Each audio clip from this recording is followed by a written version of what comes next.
being back here in Fayetteville. What was your experience last year, and how excited were you guys just to make the trip back this year? Fayetteville's an amazing college football town. Super passionate fans, and a fan base that last year was victory starved, and of course had an amazing experience against Texas, and ultimately went on to win the state of Texas. Beat LSU, beat Penn State, had a tremendous year, and I know everybody's really excited to try to build on that this year. This is one of those places where the coach and the coaching staff has to fit the culture. This is the premier team in this entire state, and the expectations are high, and they should be. Hell of a difficult league being SEC West, but I have super high expectations. I think that KJ Jefferson's really improved. Had a great year last year, of course, but had another year to prepare and to grow and evolve as a player. I love what Barry Odom has on the defensive side of the ball. You know, Bumper Pool's back for his 44th year here at the University of Arkansas. Jalen Catalon being back is huge. And I think Drew Sanders is going to be a name that a lot of Arkansas fans are going to fall in love with. That's a dude right there. Marty, you talk about a lot of the different position groups there, but I want to ask you about the wide receivers. Obviously, that has been a huge topic of conversation in the offseason with the loss of Burks to the draft. What do you think about that group? Who do you think is going to shine there? Do you have any thoughts about them? Certainly going to be difficult to replace a guy like Traylon Burks. He's a game-changing type of talent.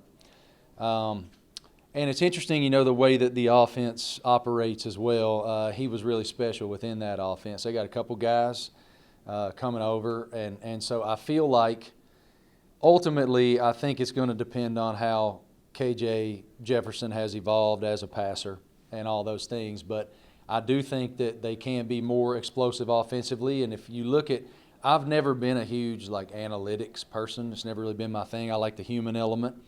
But I was talking to another SEC coach this week when I was, I was in Athens. I was talking to Kirby Smart. And you hear all these coaches talking about explosive plays all the time. And I was intrigued, what is it about that all of a sudden seems to be that this is this hot topic? Everybody's mentioning it. And he said that the analytics now say that explosive plays are the most important attribute in determining wins and losses. It used to be turnovers. And now it's explosive plays based on whatever numbers they're looking at. So obviously that group's going to have to be really good and be really good in a hurry. I don't really know what to expect from Cincinnati tomorrow. You know, a lot of guys who have been here but haven't had the experience. What do you expect from this team, and can they keep up with the SEC? They've lost so much. I mean, sending Desmond Ridder to the Atlanta Falcons, they lost Kobe Bryant and they lost Sauce Gardner in the back end defensively. Both of those guys were great football players.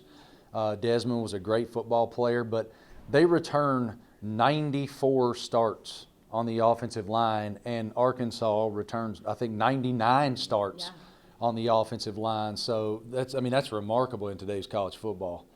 So I think ultimately this game's going to be decided by physicality up front.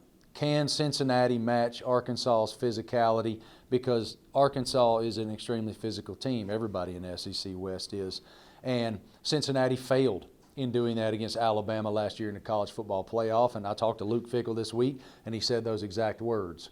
So I think that ultimately I think that is going to be the determining factor here. They still haven't told us who their quarterback's going to be. So we're still waiting to hear that. We're still waiting to hear that too. But I think ultimately the trenches are the determining factor. What do you think of Sam Pittman as a coach? Obviously, coming in third year at Arkansas, he is a fan favorite for sure. Everybody loves him here. What do you guys think of him? He's the perfect guy for this program and the culture within this program. Again, this state is a very interesting dynamic with this fan base and this program. It's the identity of the state. And if you don't live it every single second of every single day and champion what that is every single second of every single day, it's not going to work. And he's the perfect guy. He wants to be here. He's proud to be here. And for folks in this state, it matters so much. I have great friends who are hardcore Arkansas Razorback fans, including John Daly and Justin Moore, two of the more famous Arkansas Razorback fans, and they have not been this happy and this optimistic about where the program is and where it's headed in quite a while. And so I think he's such a wonderfully authentic person. He's exactly what you get.